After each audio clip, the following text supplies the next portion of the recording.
I can't leave Ballina Marina until we have a look at this wooden boat. Paul's such a gentleman, and he's got this beautiful old wooden boat here. He's 65 and he's been working on this boat for a few years, and his dream is to sail back to Scotland.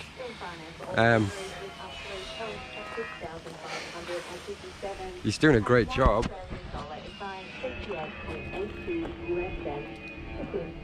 Are you here, Paul?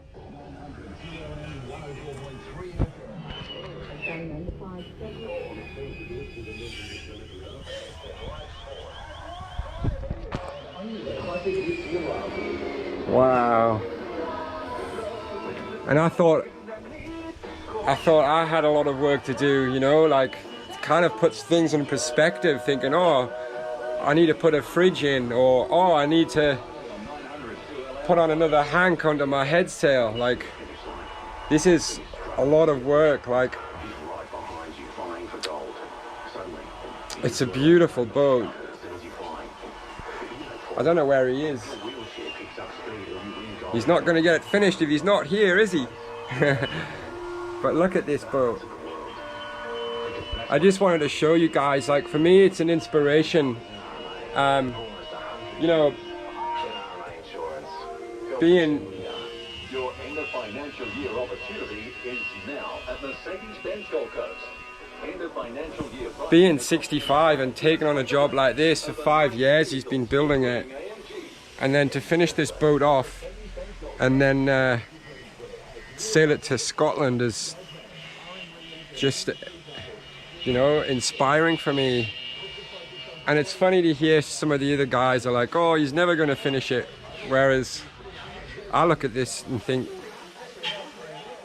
why not? Like, I know he's not getting any younger, but that's his dream and that's what's important.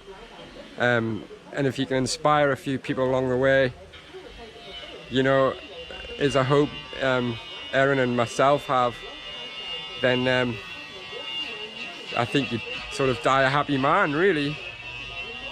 But I just love this boat, and look at the chime in the side here, the line going down. He's done a lot of work since I last seen it. So I found him. He wasn't slacking off. This is Paul. Hi. And this is his beautiful boat. And I was just going to ask him a few questions. So what timber are we using on the boat? Mostly spotted gum is what I'm replacing it with. Yeah. It's Australian hardwood. Yeah. Originally it was cedar and American redwood. Yeah. But yeah, so it'll be a bit heavier than what it was originally. What was she originally, the weight? Originally, when she was first built, she was 10 tonne. Yeah. When she came out of the water this time, she was only 8 tonne, but they've already removed all the bulkheads. Yeah, all the bulkheads are out, yeah. So, she was made a bit lighter. Yeah. A couple of tonne lighter, so, but she'll be back to, I'm anticipating that she'll be over the original 10 tonne. She'll quite possibly go up to 11 or maybe even 12 tonne by the time I've finished with it. So you'll have a bigger engine. And what size is she? She's 38 feet at the waterline. Oh wow, so she's 44, 46 or something? Yes, yeah. Okay. Overall, yeah. And she's a ketch? Ketch, yes. Gaff rigged? Yeah, gaff rigged ketch, yeah. Yeah. She was built in Wilmington in San Francisco. San Fran? Yeah, in 1934. Yeah, 1934. Wow, 1934. She's older than my old girl.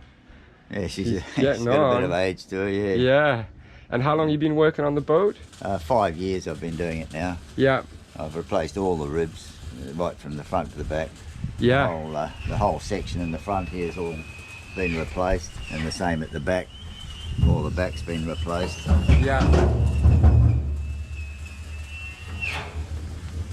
Well, you're doing a great job. Thanks. From what I can gather, originally it was what they call an islander design of 32 feet. Yeah. And somebody ordered the boat to be built to sail in the Baltic Sea. So they Oh wow. so they deepened it and lengthened it and strengthened it. So it's a one-off basically, and so it's no longer the Islander design. I don't know what design you'd call it now, but the lady that had it for most of its life was a lady by the name of Connie Hitchcock, who was a reporter, I believe, for the San Francisco Rudder magazine. She may have done other reporting. She was a reasonably well-known reporter in the 30s and 40s. Yeah. And she actually sailed. She was the first female to sail the Pacific, and she did so in this boat.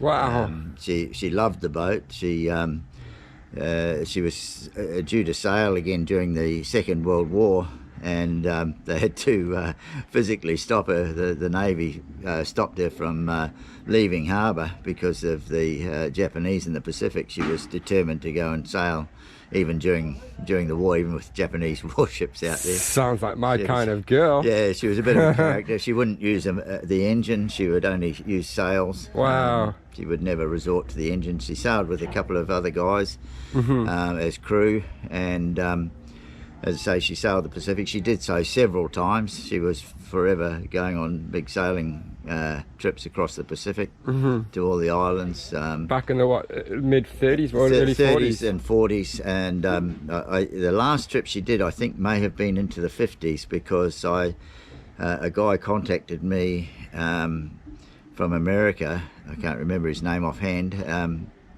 I'm friends with him on Facebook now. But his father sailed on the original voyages, and he can remember the boat, and he came on the boat as a teenager, and for the last trip, and that was I think that was in the 50s. So the last trip she did was, I think, in the 50s. And she's always been called, was it McKay? McKay, yes. Yeah. She's always been called. I have from my investigations into it, evidently the name came from the Hawaiian word that meant by sea, so that's why it's called Mackay. Right. Whether that's the original name or whether that just happened by chance, I don't know. But from what I understand, that's what she was named after.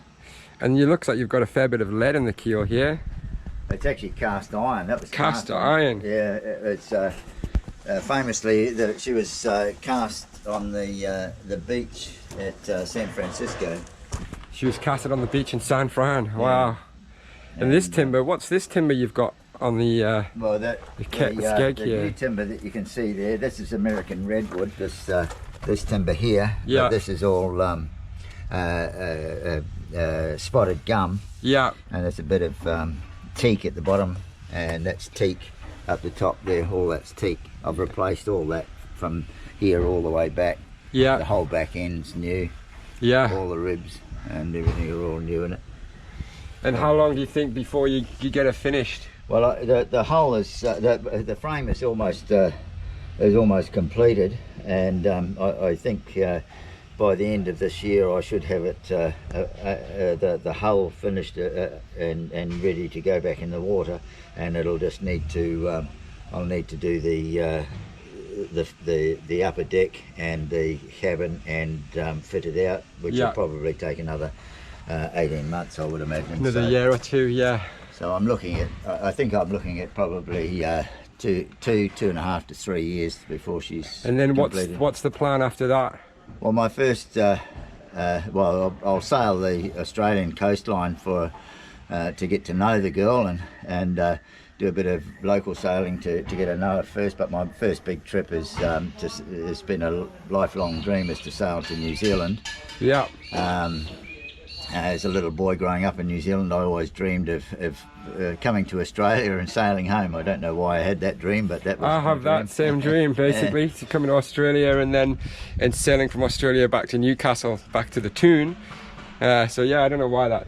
Well, it's just a dream. It's actually, it looks like coming to fruition. But ultimately, I would really dearly love to sail to Scotland and where my ancestral home is, and just yeah, visit Scotland, and I don't want to visit Scotland in any other way, but I want to sail there. Yeah. Everywhere I want to go now, I want to visit places, but I only want to sail. I don't want to fly or do anything like that. Well, best of luck with it, Paul. I think it's a beautiful boat. It's amazing. Yeah, I'm in love with it. I've been in love with it since the first time I saw her, and that love has never diminished. I just love working on it. I love being part of it. Really, it's like being part of something. It's it really is something more than anything. Above owning it or anything like that, it's just being part of her. I'm part of her rather than her being my boat. Yeah. Well, that's a nice way to look at it. Yeah, it's a beautiful way to look at it. Amazing. Great, man. Thanks so much. Thank you. Inspiration or what? Told you. Yeah. So, but you cut that timber there, and the smell is just it's delicious. Even after 80-something years, it's like freshly cut timber. It is absolutely beautiful. Wow. The cedar smell is just. It's cedar. It's just absolutely delicious. You could just eat it. You know, it's lovely. It's so lovely. Yeah, I can see here. Yeah, you can see that. Yeah. How good that timber is timber there. there's good. Yeah. Yeah. So you're not going to replace that, huh? Well, I'm not sure exactly now. I need to find. I guess when you get the rest of the fiberglass off, you can make your decision I'll then. make my decision then. Yeah. Yeah. And she's got such a lovely transom, huh? Oh yeah. But that was actually the whole bottom of this. I just grabbed it with my hand and pulled it off by hand. It was just rotten. Rotted, just completely. The whole thing. I've got photos on the Facebook page, and it's just all this jagged timber hanging. Right. You got a Facebook page on the boat? Yeah, the boat's got its own Facebook page called Mackay. I'll put a link down there. Yeah. And you had a bit of an accident here, didn't you? I did, yes. I was. It was afternoon, and I was packing up, and I was up the top there, and I went to climb down, and that's the last I remember. And I woke up here, and it was dark, and my phone and everything had gone flying. I didn't know where I was to start with, and but I'd obviously fallen from the top and landed on my head, and I broke a vertebrae in my neck, and Christ. And my head hit my sternum and broke my sternum. Oh. My chin broke my sternum, and then and the ladder was actually bent like a banana. So I'm not sure how it got bent. It was bent sideways that way. Christ, you're lucky. I was lucky, yeah, and I didn't. I could hear this groaning actually. I thought, who's groaning? And it was me. Oh, wow. So I was sort of pretty much out of it. But I managed to find my phone, and I rang a friend, and she wanted me to call an ambulance, but the gate was locked at that time, and I didn't really know how to describe where I was. So I walked over to John's boat, and all I had was a little cut on my head, and he said, "Oh no, you're all right." So I was okay, but I actually went to the hospital a couple of days later, and found out I was quite badly damaged. So, and how long were you out for? As in out of work, or how would you? Well, it was actually a week later. I had a 1942 80-foot ferry that had all this really nice timber in it, and so I got the job of wrecking the ferry and recovering all the timber, which is in that big stack of timber, and some of it which I'm using on the boat. And that was about a week later. I was working on that, and I fell through the deck of that and broke my shoulder, snapped all the tendons. How long after? How long? It was about a week after I fell off this. And then you did what? Fell through the deck and broke your shoulder. Broke my shoulder and snapped all my bicep tendons and all my tendons in me, and supraspinatus and infraspinatus and. Christ. So it was a little bit traumatic. And did you bounce back? How long? Yeah, I carried on working because I had to, because otherwise they were going to bring a machine in and just smash the ferry up. So if I wanted the timber, I just had to keep on working with Christ, it. So mate. I couldn't stop, but I had a guy helping me, and he was a great help. But, See, they don't make men like this anymore, do they? and they get blisters using their iPads, he's breaking bones and falling through decks, and then he's thinking, well, I'm still going to have to get the timber. No one else is going to do it for me. Well, actually,